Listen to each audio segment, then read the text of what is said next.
بسم اللہ الرحمن الرحیم۔ السلام علیکم۔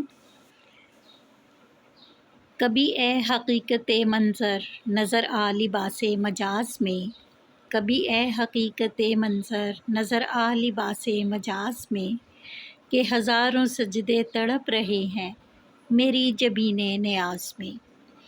عزیز طالبات، آج ہم سبق اردو ادب میں عید الفطر کے سوالات کے جوابات کریں گے۔ سوال ہے، عید الفطر کا ہماری زندگی سے کیا تعلق ہے؟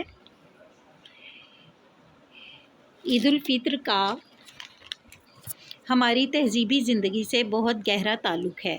امت مسلمہ کا یہ تہوار اس کی تہذیبی اکائی بن کر معاشرتی زندگی میں بہت نمایاں کردار ادا کرتا ہے۔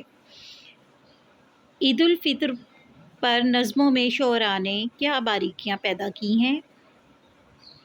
شعراء حضرات عید کے موضوع میں نئی نئی باریکیاں پیدا کر کے اسے ادبی خوشی کے ملے جلے جذبات تک لے گئے ہیں۔ اس سبق کی روشنی میں اردو شعراء نے عید الفطر کے جن متعدد پہلوؤں پر اظہار خیال کیا ہے، ان میں سے کوئی سے 3 پہلو یا موضوعات کے نام لکھیں۔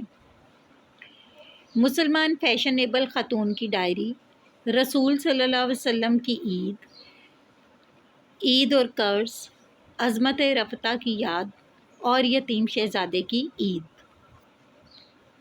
عید الفطر کے موقع پر شہزادوں اور شہزادیوں کا ذکر کرتے ہوئے خواجہ حسن نظامی نے کیا نکتہ اجاگر کیا؟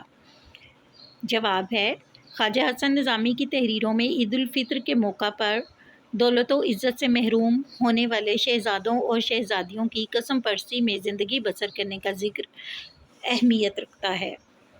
اردو شعراء نے ہر دور میں عید الفطر کو موضوع سخن کیوں بنایا؟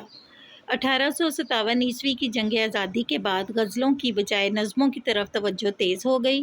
نظموں میں موضوعات کی وسعت کی وجہ سے شعراء نے ہر دور میں عید الفطر کو موضوع سخن بنایا۔ کون سی چیز اقبال کو عید کے چاند کی تصویر کشی پر مجبور کرتی ہے؟ یاد طفلی اقبال کو عید کے چاند کی تصویر کشی پر مجبور کرتی ہے۔ ماہ صیام گیا اور روز عید آیا، یہ اردو کے کس معروف شاعر کا مصرع ہے؟